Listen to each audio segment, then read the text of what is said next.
Hi there, this is Pat McDonald, your host for Vote for Vermont, where our tagline is Listening Beyond the Soundbites. Tonight, we have a little role reversal here. Ben Kinsley is actually my guest this evening. Ben, how are you? Good, thanks, Pat. Nice to see you. Good holidays, you said. Yeah, Yes, definitely. Good that's good. holidays. It could have been a little warmer on a day or two. It was sub-zero at our house. Watching that dog go out, I was like, oh. Yeah, there was a weekend in there that was pretty cold. Yeah, it was pretty cold. It was right. Anyway, the reason Ben is the guest tonight is because Campaign for Vermont put out a report on education spending and outcomes, and it is by far one of the best reports I think Campaign for Vermont has ever done.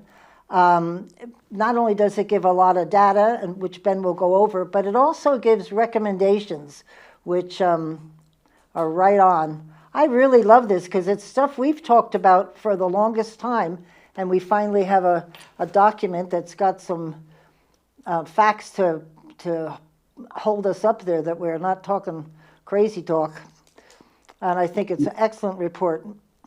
Well, thank you for that. I think this is a report we've been wanting to do for a while.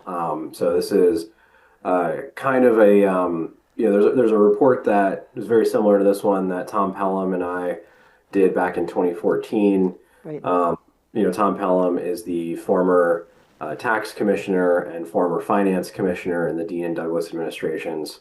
So he's been involved in education policy in Right. Vermont for a long time, participated in writing Act 60 and 68. Like he was one of the Yep. folks that helped write that piece of legislation.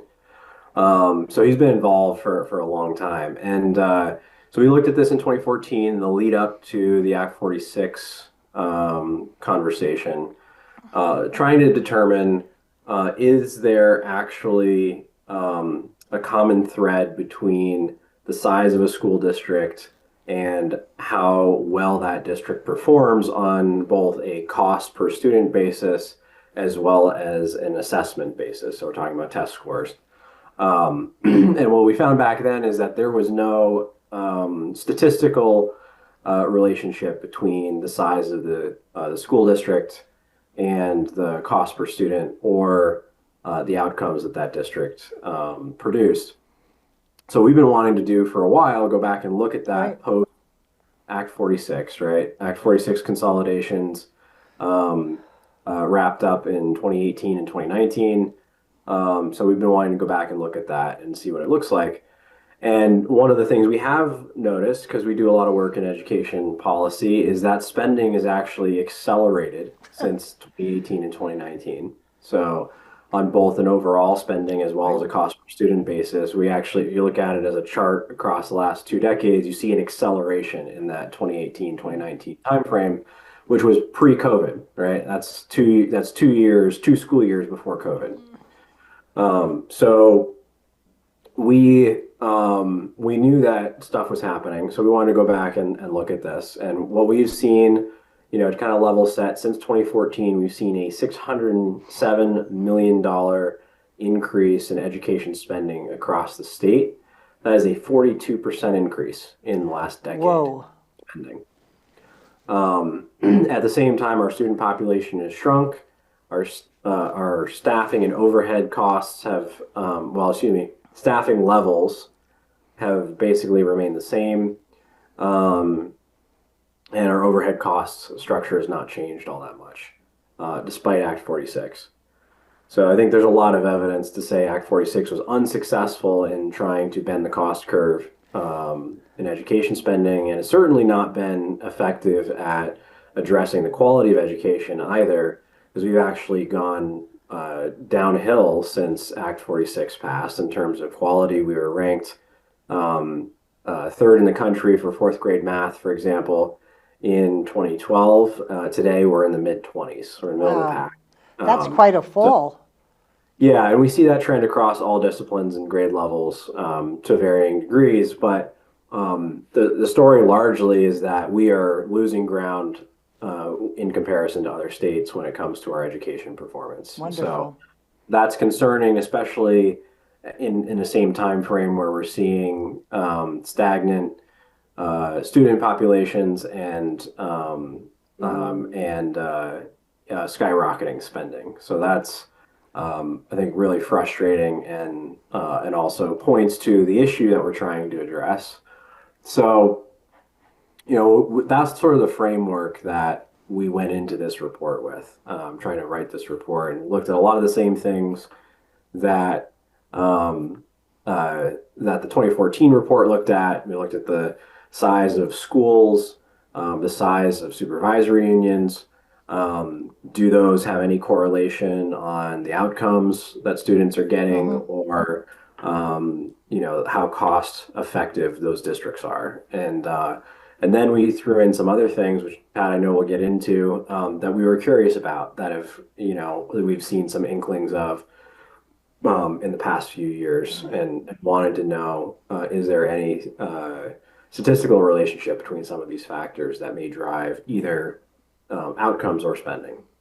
Well, I know, and the one thing that I was excited about that you put in the report is the fact that we've got so many supervisory unions. And when you look at the amount of money being spent in the supervisory unions, there's a lot of money being spent, and most states don't have, at least, I don't know what the phrase would be, but they don't have as many supervisory units as we do.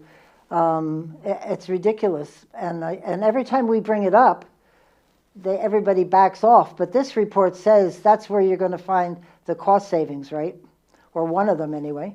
If you're truly consolidation of any administrative structure is not easy. Let's just start with that. It's difficult. We saw how difficult Act 46 was, and that was consolidating school districts, so administrative structures. Right. We've talked for years about looking at supervisory union consolidation as an alternative to the Act 46 framework. In fact, that's one of the recommendations that Tom Pelham and I had made back in 2014. And the reason back then was because a lot of the overhead costs, like special education, building maintenance, bulk buying of materials, a lot of those responsibilities were already at the supervisory union level. So consolidating school districts really didn't didn't get you those efficiencies of scale, because those things had already been scaled up to the SU level. So, unless you're consolidating supervisory unions, you're not actually getting economies of scale in our current framework. So that was something we pointed to back then. Right.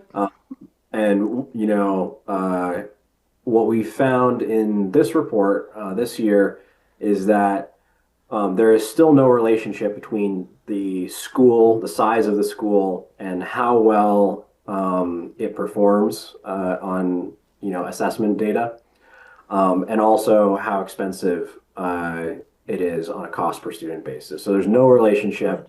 There are big school districts that have high cost per student, and there are small districts that have a low cost per student. Same thing with performance. There are small schools that are performing great, and there are big schools that are performing terribly. So there's no statistical evidence that says that you gain efficiency or performance by increasing the size of the school building.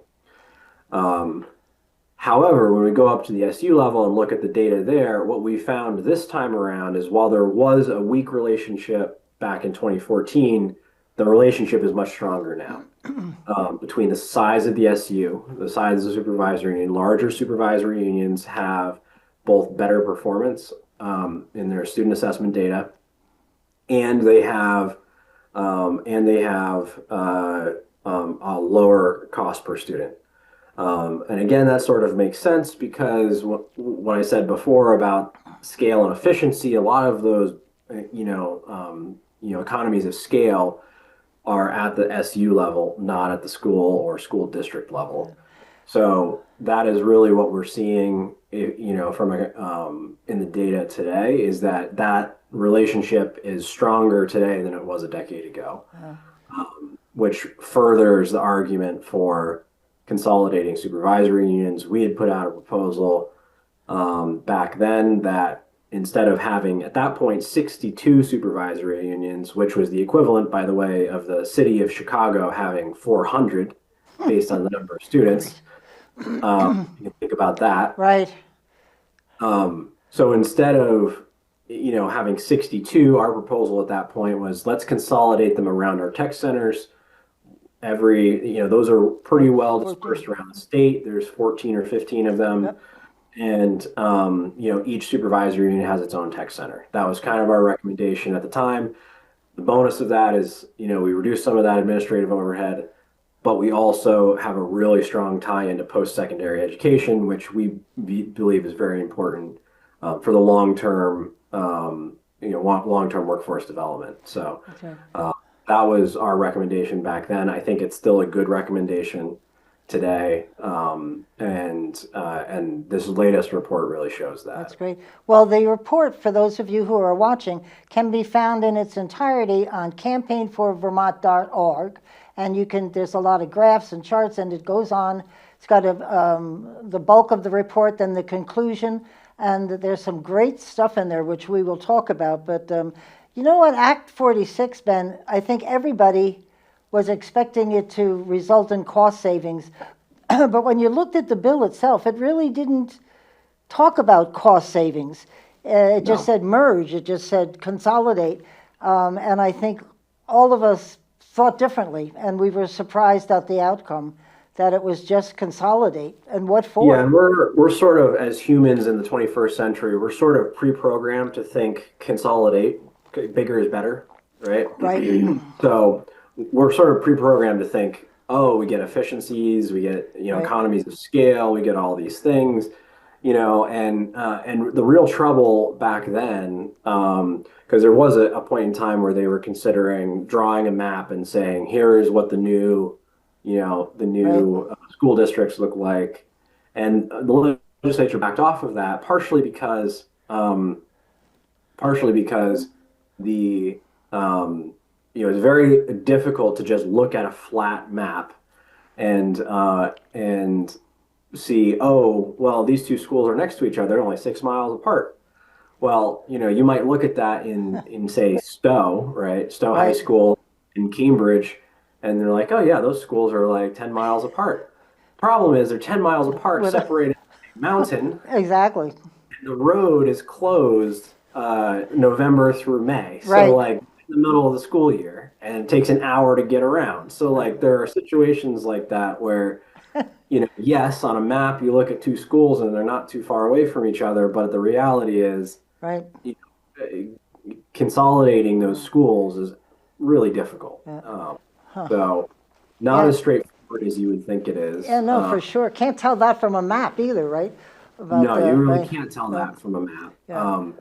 And the data says that, again, going back to it, the data says that we don't need to do that. The districts will decide on their own if a school is not viable anymore. The thing that we don't want to be doing is propping up a non-viable school. Right. But we shouldn't be making those decisions for local school districts and local Yep. voters. They should make those decisions on their own. We just need to make sure that the state education fund's not propping it up. It was pretty contentious back then. I attended quite a few of these meetings on consolidation, and wow, there was a lot of dissension among the ranks, that was for sure. So It's then, a difficult subject, and you're talking about things that are the two things that are most important to people, which is their kids and their money. right, exactly. And how far they have to ride to go to school, and How far they have to ride to go safety. to Oh, school. yeah. Yeah. There is just one more thing I want to talk about that you put, and you mentioned it, but not, I was curious about how you said outcomes actually improve as class sizes get bigger, particularly at higher grade levels. Is that because there's more give and take? What makes a bigger class, and there must be a point at which it's too big, but whatever that right amount is, what makes that more productive? I didn't quite understand that. Let's come back to that question because I want to make one more note on Act 46. Okay, sure. There, if you don't mind. No, not at all. Dave Sharp, who was the chair of the House Education Committee, was really the driver of Act 46, the main architect of it. And he and I had a lot of conversations back then about, is this actually doing what you think it's going to do? This Uh, education initiative that turned into Act 46, this forced consolidation, and a lot of us had a nickname for it, which is like the Superintendent's Relief Act, because really the only thing that it did is made it so that superintendents had to go to fewer school board meetings. right, right, So, which is the reality of what happened is that is about all it did. The and we basically told uh, Dave Sharp this, and he was like, "No, pretty convinced that from the education lobbyists that it was going to do something, and that of course economies of scale are going to help, and blah blah blah."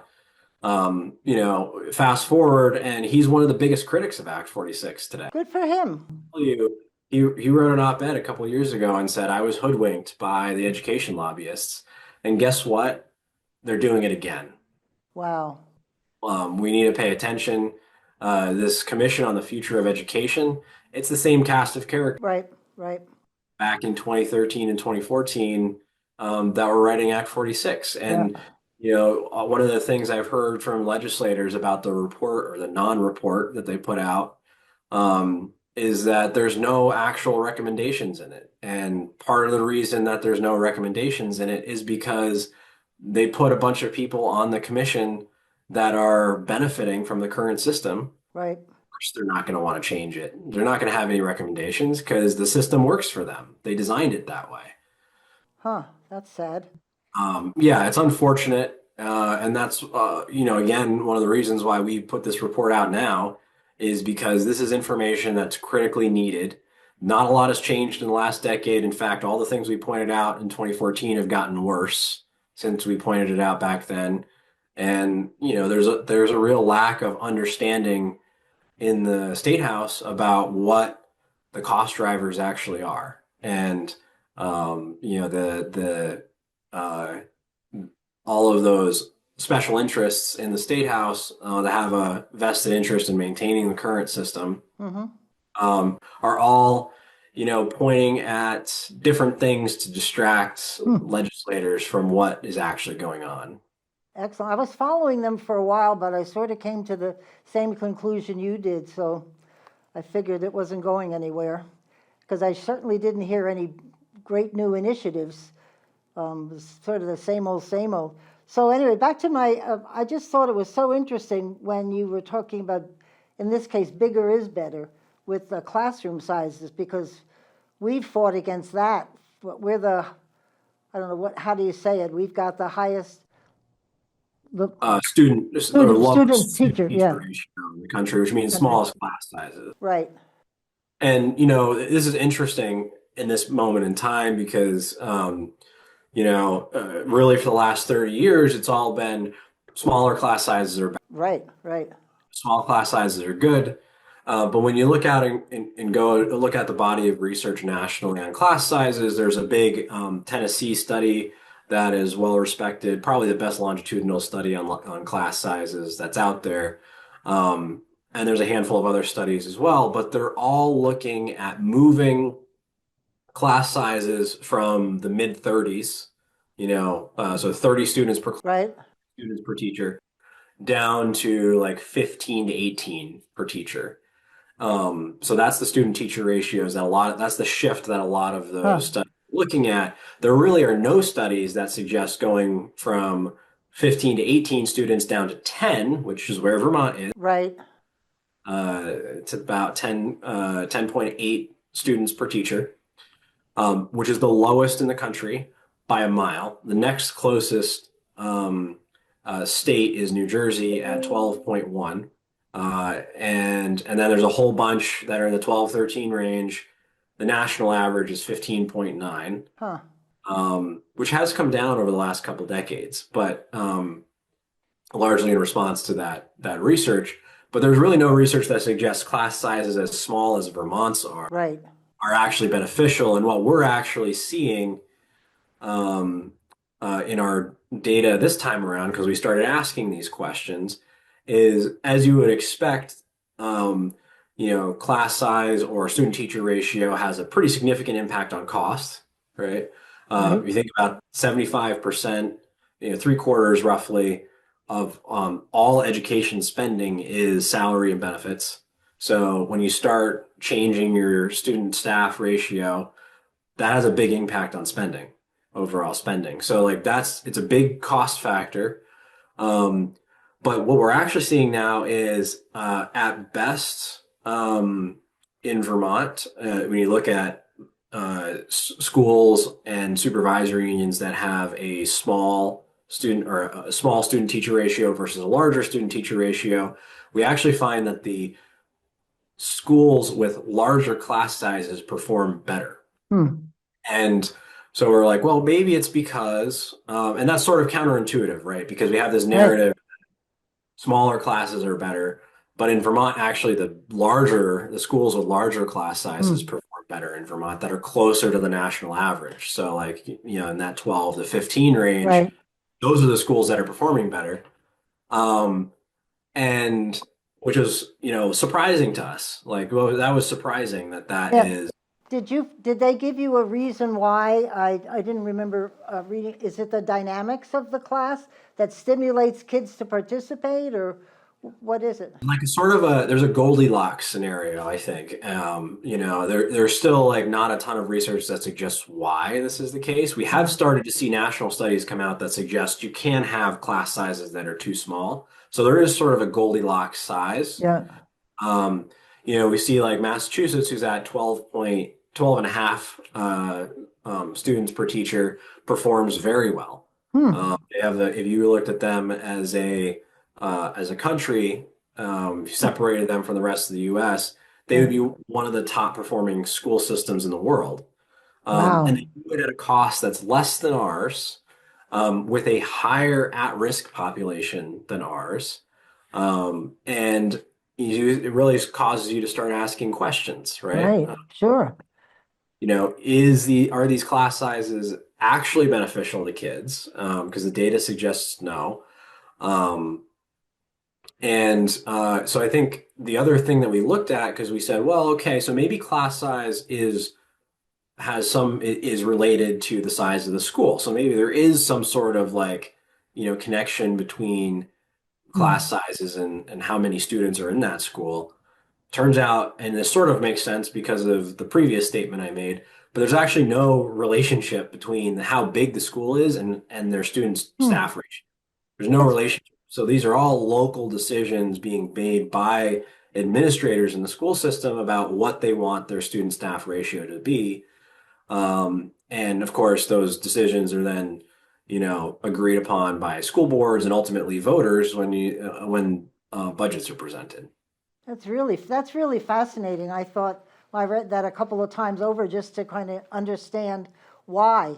But I can see at the higher grades, you've got kids that are a little bit, perhaps more comfortable in expressing themselves and a little more articulate than the younger grades, and you can have some kind of class dynamic cooking. Yeah, I think that's anecdotally, like, Yeah.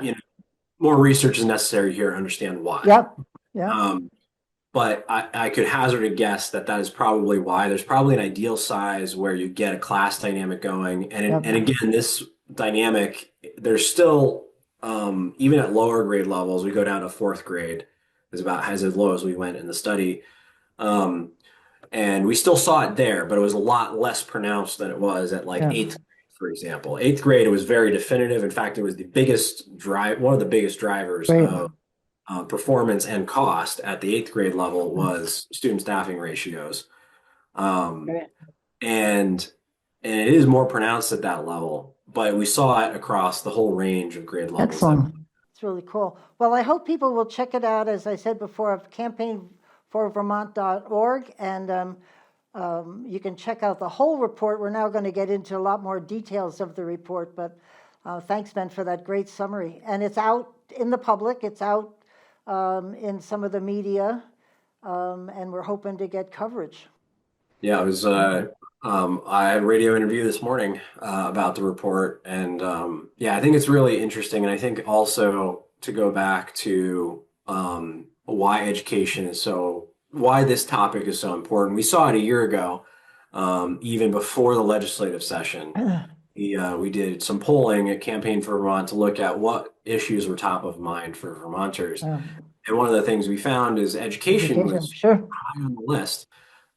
Not so much at that point from a cost perspective, but actually from a quality perspective. We were starting to notice that there were significant numbers of Vermonters that were dissatisfied with the quality of education Right. being in Vermont schools. And again, quality has been slipping numerically, like based on the assessment data, we've been slipping for almost a decade.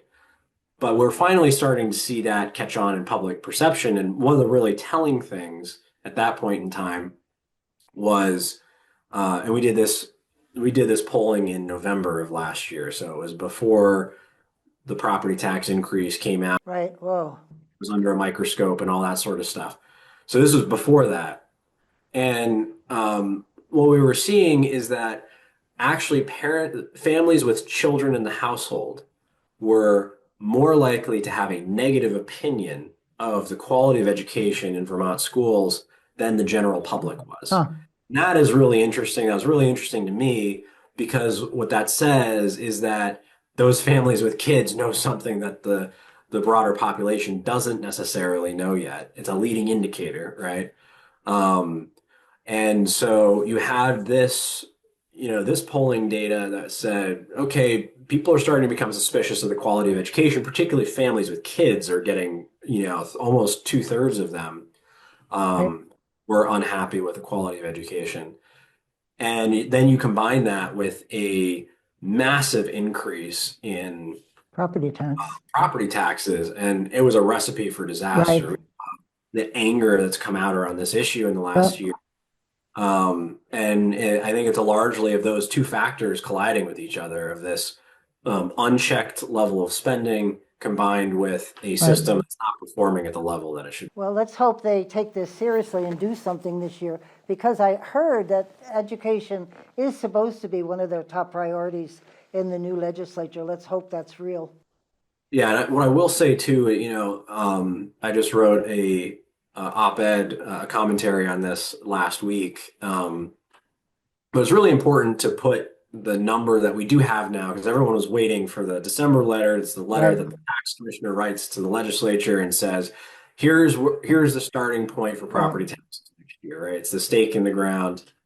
Um, and so we were waiting for that first week in December is when that letter gets sent. And so we're all waiting for that letter, and it comes out this year and it says 5.9% is going to be the increase, just if nothing else changes. And as a property taxpayer, I look at that and go, phew, okay, Right. it's only 6%. Um, but the reality is, as you start digging into that, you look at inflation. Inflation is at 2.4% right now. It's not projected to change it's projected to be the same percentage in July next year, which is when the FY 26 property taxes, when this property tax increase would go into effect. And that means this increase is still twice the rate of inflation. Um, Um, and that's meaningful for folks. It means that their property taxes are still growing at twice the rate that their incomes are growing at, in all likelihood. And that's not a good thing, even Nope. though it's so much smaller than 20%, it's still not good. The final number was 18, right? They brought it to, Um, and actually, we'll get to that in a second about like one of the ways they bought it down actually is hurting us this year. oh, So they bought the rate. They came back at 8.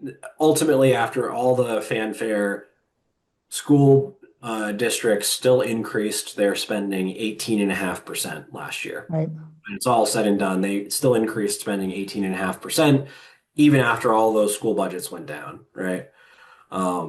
So all those school budgets combined only reduced the spending by 1.5%.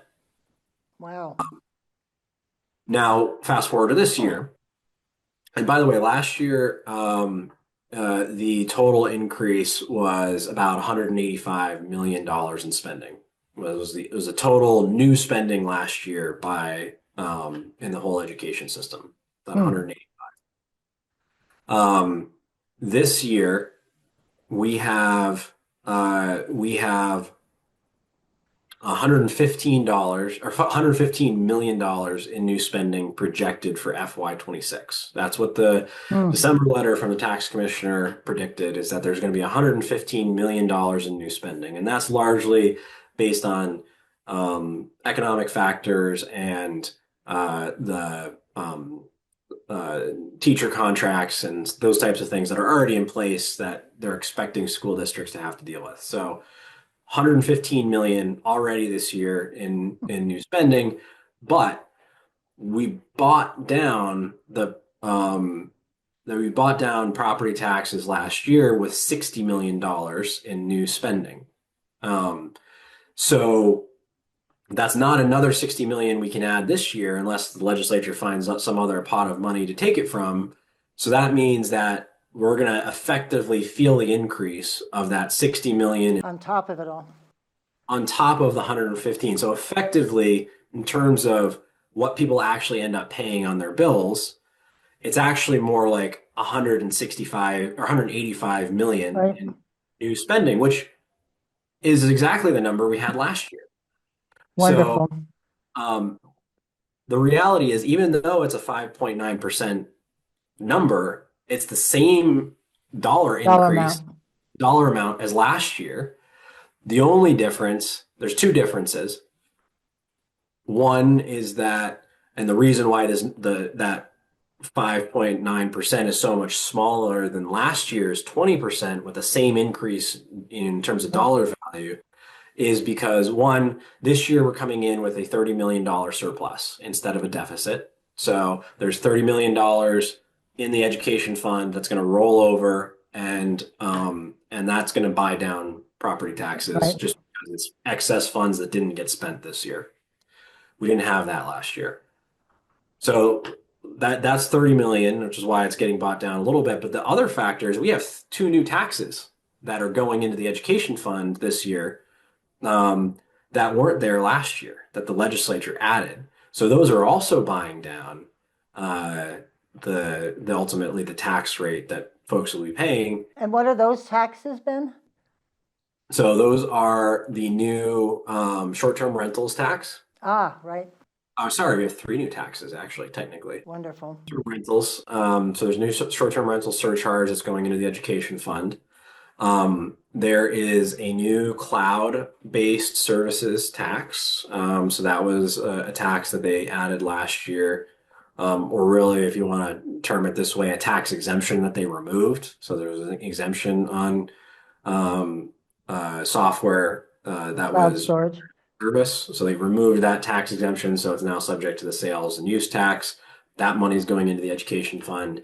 The new surcharge on vacation rentals like Airbnbs, VRBO, that type of stuff. There's a new tax. They were already paying the same rate as the hotels, by the way.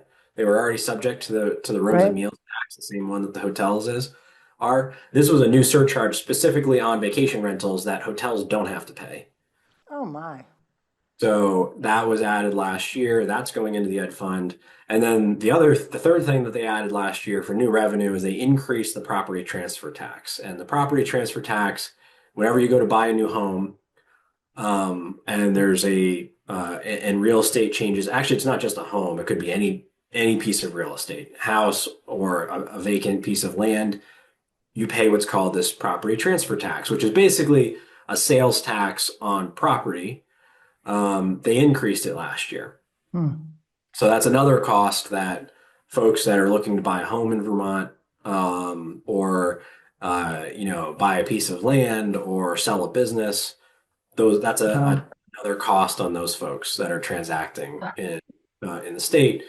That money is going into the education fund as well. So you have all these new sources of revenue that are buying down essentially the property tax rate, which is why we don't have a double-digit property tax rate increase this year, even though our spending increase is projected to be the same as last year. wow. Boy, they don't stop, do they? You gotta admire their creativity, where they find money in the darndest places. And the real problem here is that nobody's held accountable for decision making, whether that is decision making around what to spend, or decision making about programming, or if the quality of education is starting to decline in a specific school, um, then there's no accountability mechanism there to hold folks accountable. I used Massachusetts as an example earlier of a high quality education system, which is also more cost effective than ours. Massachusetts is very aggressive about the quality of their education. Their Department of Education looks at all the performance data from all the schools, and if you're not meeting the standards, if you're not meeting the standards and expectations of the state, they give you a warning. They tell the superintendent, they tell the school board, you've got 2 years, you've got 3 years to turn things around on your own. And if you don't show improvement, if you don't get back to at least Wow, trending right? back towards the standards, then they take the state takes the keys away. They come in and they Cool. basically put the school district in receivership. They put in a receiver. They Good for say, them. superintendent, you don't get you are no longer the decision maker. The school board is no longer the decision maker. You've lost the keys to the car. Um, so Wow. that's how aggressive they are, and they will turn that district around. Like in fact, the outgoing head of the Department of Education in Massachusetts made his career off of turning around these failing school districts. That's great. And, the Agency of Education in Vermont doesn't even give school districts a slap on the wrist, let alone No. keys away. Well, the way we have the statutes written, when I was deputy, at the time, commissioner of education, I read the statutes. There's not much power in the Department of Education. When you read the statute, it's mostly financial on the budgets. There's not a lot of clout, and maybe that should change. And I think it should. I think that the agency should have a lot more oversight over the Yeah, quality of yeah, education happening in Vermont schools, and not necessarily like in terms of setting curriculum or telling superintendents or school boards how to do their job. right, But what they should be doing is saying, we have this education quality standard statewide, which is true, we have it. Um, but if you're not meeting it, then we're going to intervene. right, So if you're doing your thing and you're getting the outcomes that are meeting those standards, continue right. doing your thing. If you're not hitting Well, the standards, because then you're gonna get a warning. And if you don't turn it around, then yes, we're gonna come in and we're gonna take. you and I have talked about this a couple of times. The United States as a whole is 25th or thereabouts with other countries where we fall in education. So when we're being in Vermont or wherever, that we're maybe in the top 10 in the United States, that's the top 10 of the 25th percentile. And what are we bragging about? We've got to get the United States and us up that ladder, because it's ridiculous what we're spending. Well, like I said earlier, one of the things that is sort of different about the U.S. versus a lot of Western countries. You think about, the countries in Europe, for example, are just a much smaller scale than the U.S. and there's less regional autonomy, right? In the U.S., most education policy is actually driven at the state level, not the federal level, right? That's very different from what you see in Europe and other places. What that means is that we have places in the country that have very high performing school districts and other places in the country that have very low performing Right, schools, right? And so there's a really wide range between the lowest performing and the highest performing schools in the US. So to your point, the average is not great right. because you have enough low performing schools that are kind of dragging the average down, but you can find really good schools in the US. Used to find them in Vermont. They're harder to find now, but Massachusetts is one of those examples. Like if you split Massachusetts off from the rest of the U.S., it would be one of the top performing Right. school systems in the world, right? Because they're at the high end of performance in the U.S. Because I know I have a family that lives on our street, and they moved back to Vermont because of the schools. This was a while ago, and if we want to attract young people, newly married people with kids, the school system would do it, that and jobs. But the school system would be an attraction for a young couple who came from Vermont, left, and is now coming back to raise their kids. Yeah, and again, like, a decade or so ago, Vermont was one of the top performing districts, school systems in the country. So that was absolutely a draw Yeah. a decade or so ago. Not so true today. Today, we're more middle of the pack, and by most metrics you look at. So, it's really, really kind of degraded that argument over Yep. time. Yeah. Vermont can attract folks based on the quality of our schools. Well, before we get run out of time here, there were a couple of things on the report that I just wanted you to talk about. And the first section of the report talked about the cost drivers. We've talked about some of them: school district size, class size, but family income. Could you quickly talk about what that does to cost of schools? Yeah, no, I'm glad you brought that up. So it's not a cost driver. It's not income. Family income is not necessarily a cost driver. What it is it does correlate to performance. Is what that was one of our biggest findings from the Okay. 2014 report, is that out of all the factors we could think of to look at, the best predictor of how well a school district would perform back then, the biggest predictor of how well a school district would perform is the average income within the school district. So we looked at a similar metric this time around. We looked, instead of looking at both the average income in the district, as well as the rate of free or reduced lunch, which is also kind of a proxy for income of the school, or relative wealth of the school district. This time around, we just looked at the rate of free or reduced lunch, because what we found in 2014, those things were pretty highly correlated with each other. There wasn't a significant difference between average income of a district and the percentage of free or reduced lunch. So we found both of those were indicative back in 2014. So we only looked at the free or reduced lunch metric this time around. And we found that it is still correlated, but interestingly, is not as strong as some of the other factors that we looked at. So, for example, it was a really strong predictor for fourth grade English, and that sort of makes sense because higher income, more affluent students probably have an advantage in terms of their vocabulary and communications Right. at a younger grade level, right? So they're coming in at a fourth grade. There was the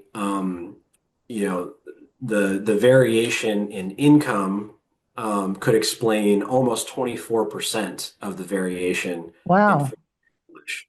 So 24% of the variation in fourth grade English scores could be predicted or explained by income. Interesting. However, the interesting thing is that advantage completely gets wiped away by the time those students get to eighth grade. There is zero correlation at the eighth grade level between the income of a district, the relative wealth of the district, and Huh. the performance of students. Why does it change over the years? So I think, my explanation for that is that our school system is doing its job. So the students are coming in with this built-in advantage because of, their family status. But that advantage is getting wiped away by the time they get to eight. Well, that's good news. Are catching those students up Yep. Good. that are lagging behind. So that's really interesting. But when we look at math, there's no correlation regardless of grade level. So, and in fact, it's the weakest predictor of performance is income when it comes to math. So that advantage that we see in English, fourth grade English, that gets wiped away at the eighth grade level, there's no correlation regardless of grade level in the math proficiency. So, And I'm thinking of something, I don't even know if this, but they changed math for some of us when I grew up, math was very different, and it's very difficult to teach to help a kid with school when the math is like, I don't know, units of 10, or it's just over my head. There was no teaching of adults how the new math worked. I wonder if there wouldn't be any support at home. Wasn't in my house. I think math is something that parents have a harder time teaching, at least. Well, maybe anyway. Yeah. So I think that's probably and it just in everyday life for young children, I think language skills are something that Right. are much more easily translated from parents to kids in everyday life than math skills are. And I Right. think That's true. that probably explains a lot of the variation in early grade English Right. performance based on income versus math performance based on income. Yes, So that's true. when we look at what impacts the quality the most for math, it's actually teacher ratios are the best predictor. And again, those are inverse of what we might think. The larger the class, the more significant the impact. In fact, at the eighth grade level, 22% of the variation in eighth grade math scores can be attributed to how large the class is. So the larger the Wow. class, the better the Yeah. performance. You tied family income and teachers' pay together in your report. How does that work? Yeah, so we looked at teacher pay as well. Salaries, we looked at teacher salaries specifically by school district and then said, do those things correlate to performance? And so actually the worst predictors of math scores were the total enrollment of the school district, or excuse me, total enrollment of the school, the salaries of the teachers in that school, and the income level of the families that have kids in that school. Those three things were the worst predictors out of all the factors that we looked at. Huh. They basically all had zero correlation um, to the math performance of the students in that school. When we look at English, the worst predictors are the enrollment of the grade in the school, and then the total enrollment of the school, and then the spending per student was the worst predictor of outcomes for English Huh. proficiencies. Yeah, Where you would think money would improve things, correct? you would think so. Yeah. You would think so, but it doesn't. Spending had no correlation for either math or English. The best predictors for math, as I think we already said, the teacher ratio, the percentage of college completion in Right. the county that the school is located in. So that was the next best predictor. And then the percentage of the high school dropout rate was the next biggest Interesting. predictor. And then after that, it was grade enrollment, and then the spending, and then total enrollment. It like goes down the list.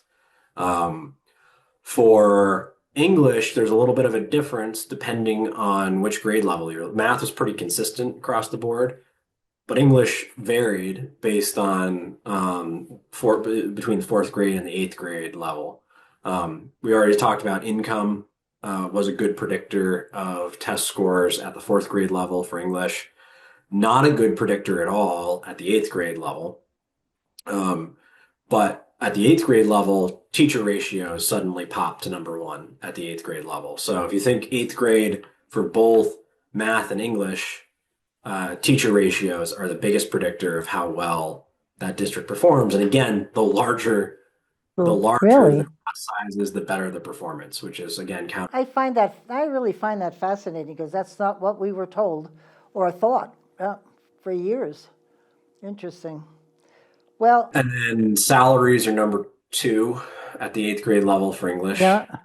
So salaries do but it's very weak. It's only 8% of the variation in English scores can be explained by teacher salary, but it is more of a factor than it is for math. Now, we did a report back a while ago that looked at teacher salaries here in Vermont. And just for the record, we found that they weren't quite as bad as everyone thought they were. They were pretty much up there. with the norm, if not above the norm. Yeah, teachers make above average in Vermont, actually, Right. just salaries. Before you Yep, with the benefits, right. salaries, they're above average in Vermont. Um, and when you start factoring in benefits and the level of benefits that teachers get versus Right, what people in the private sector typically get, once you factor that in, they make significantly above right, average. yeah, Um, and the same is true for state employees, by the way. On just salary alone, forget benefits. Um, State employees are in the top two-thirds of income. So they make more income than 66% of Vermonters. whoa. I don't think they know, yeah, we didn't think that when we were working in the state, but, And that's before you factor in benefits. yeah, After you factor in benefits, they're in the top 20% yeah, of income. yeah, but we've got strong benefits and great pension, so I could see that. That's interesting.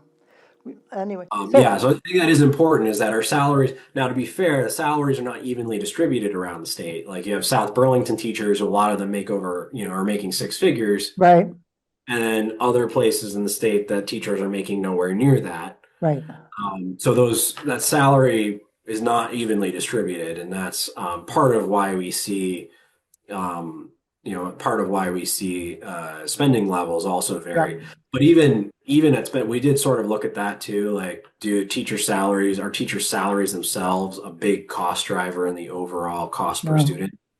And they matter a little bit, but the student teacher ratio matters a lot right, more right, for cost per student yeah, than what the teachers are actually making. So one of the recommendations actually in this report is like saying, we should move back towards a student teacher ratio, maybe in that 12 to 15 15, right, student range. And by the way, the PICUS report that came out this summer looked at that question. They said, what would happen if Vermont moved back towards the national average in terms of the student to staff ratio? And they found that you could save $400 million in our education fund by right, by moving back towards the national average, say in that 12 to 15 range. So there's a lot of money on the table wow, if we make that switch, and and we may even help our our student performance by right. doing. I hope they listen, Ben. I know you've gotten this out as far as you can do, but somebody at the legislature's got to pay attention. Maybe we find some champion or something to bring this to the folks because it's serious. Yeah, I personally And sent a copy of this report to a lot of the key legislators that are on good, education committees, the Senate Finance Committee. Make sure that they got a copy of this right? report because it is really important. And Yeah, this report, I think, out of almost anything else that I've seen out there, really tells you where the cost drivers are, how we can start bending the cost curve. It's clearly staffing. yeah. And not just teachers, by the way, it's also administrators Well, supervisory units. in Yep, the report too much, sort yep, of indirectly. But our administrator to student ratio, or assuming our student to administrator ratio, is also the smallest one in the country. It's not just teachers; it's right, all the right. adults in the school building. There are too many of them. There's going to be a lot of pushback, but I think we have to remember that it's for the kids because everything you're talking about will eventually benefit the kids. And that's what we have to, because you're going to have a lot of pushback from the union, from a lot of people. Yeah, Yeah, absolutely. The unions are going to push back on this. All the special interest groups are going to right, push back. right. Superintendent's Association is going to hate that idea. Mhm. But really, what the data says is we need to look at staffing ratios. We need to look at Again, supervisory union consolidation, right. those big administrative structures that are sort of middle management. Well, in fairness to them, and we're running out of time. I would love to see us take a look at what the duties are of the supervisory units, and we can probably eliminate a lot of them to kind of focus their responsibilities on just the key issues. Because I'm sure over time there's been so much stuff added that half of it could go away, and it wouldn't be so onerous to add schools. I think that that is generally true anyway. Like one of the things I hear a lot of from school administrators is, oh, all these requirements that are Right, getting and done by the state or the feds or whatever. right, And I think one of the things that the agency of education probably needs to look at is how do we streamline a lot of this? How, exactly. and That's really reduce important. some of the administrative burden Yep. that schools, school districts, and Yep. supervisors. Maybe the, well, Ben, I think we have run out of time, and I want to thank you very much for joining us. Hopefully people will pay attention and write and talk to their legislators, because it's about the kids. Ben Kinsley, Interim Executive Director for Campaign for Vermont, thank you for joining us. This is Pat McDonald, your host for Vote for Vermont, where our tagline is Listening Beyond the Soundbites. See you next week.